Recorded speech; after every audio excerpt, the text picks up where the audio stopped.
Hi, excuse me, sir. Excuse me, sir. I'm trying to get some money for my baby. Could you help me out? Hi, excuse me, sir. Yeah. I'm so sorry to bother you. I'm trying to get some food for my baby. Do you think you can help me out? Anything would help right now, honestly. It's so hot right now. My baby's hungry.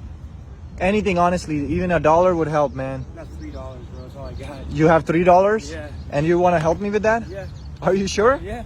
Oh my God, you are such a great man. God bless you. Do you mind if I sit with you for a second? Like, do you mind sitting with me? Sure.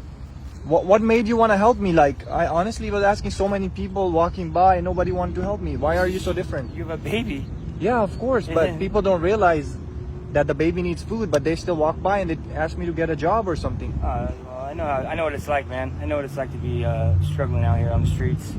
When you say you know how it is struggling on the streets, how do you know? I live on the streets. No way. Yeah. I thought you were just walking by, like, you know. And again, nothing against you. You look Right, nice, clean, and everything. So how did you become homeless? Man, that's a long story. And how long have you been out here? I've been out here on and off for like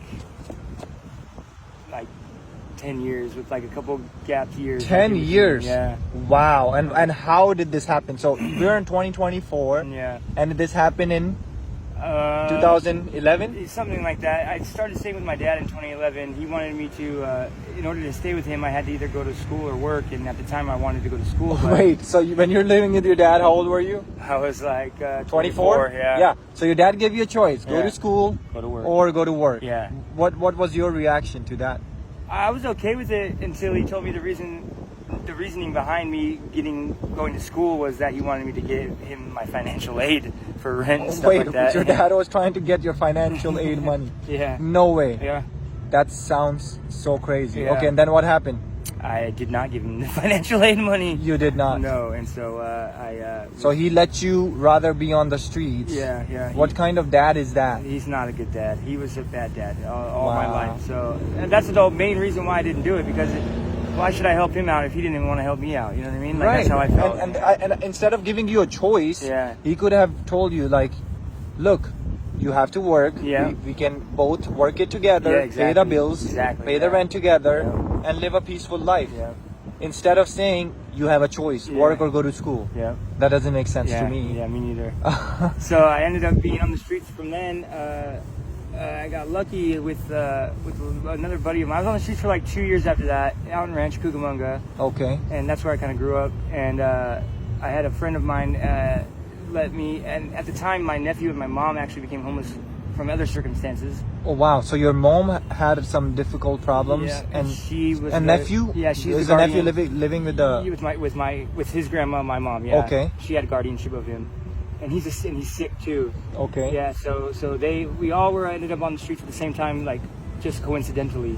And I had a Wow. buddy of mine that let us stay in his garage for like a good year without letting his family know that we were Wow, that sounds like an angel, bro. Yeah, we need yeah. more people like your staying there. friend. Yeah, but he passed That's away. amazing.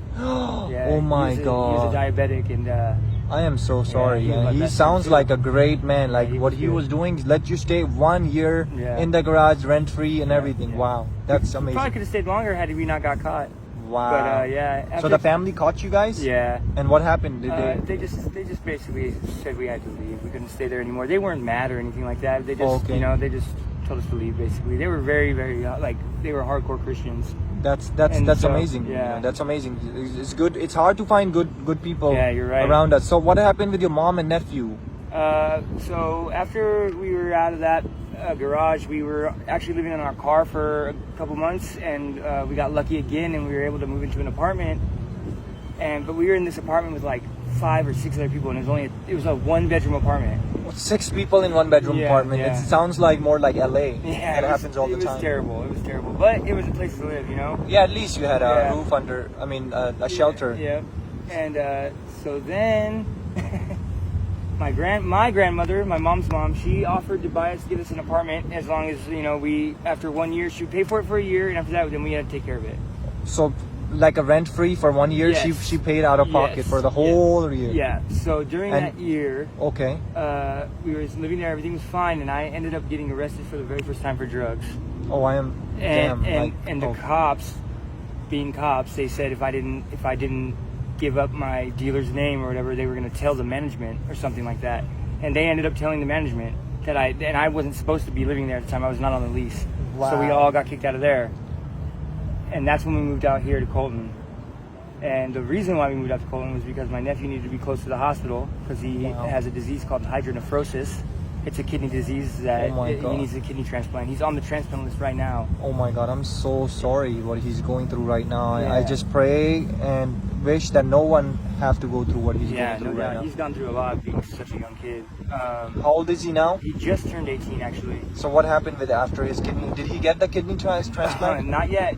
Actually, like 2 weeks ago or 3 weeks ago, something like that, they called and they said that they had a kidney and to be ready in 2 hours for the call. Because when you get a call for that, you have to be ready to go and be there as fast as possible. Well, I guess the person who had passed away, that the kidneys were going to go to my nephew, or the kidney was going to go to my nephew.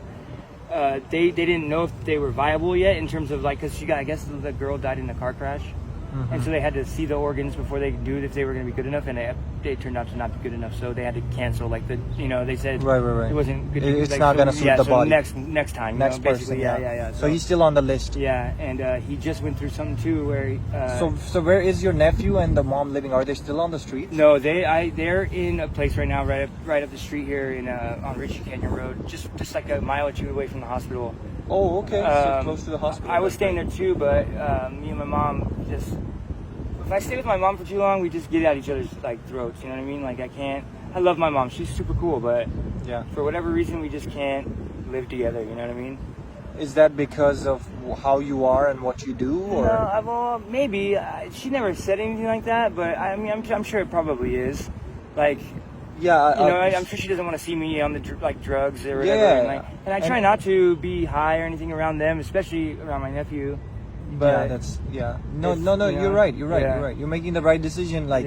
Not being around them because he's already going through a lot. Yeah. You being around them, doing all that stuff. Yeah, it's nice. It's gonna not be good for them. Right. You know, but what is he gonna see? Like, what I'm going through right now. He's already in pain, and you're gonna give him more pain. Right. You know, seeing you like that. And he's not stupid. He knows what's going on. He knows what's up.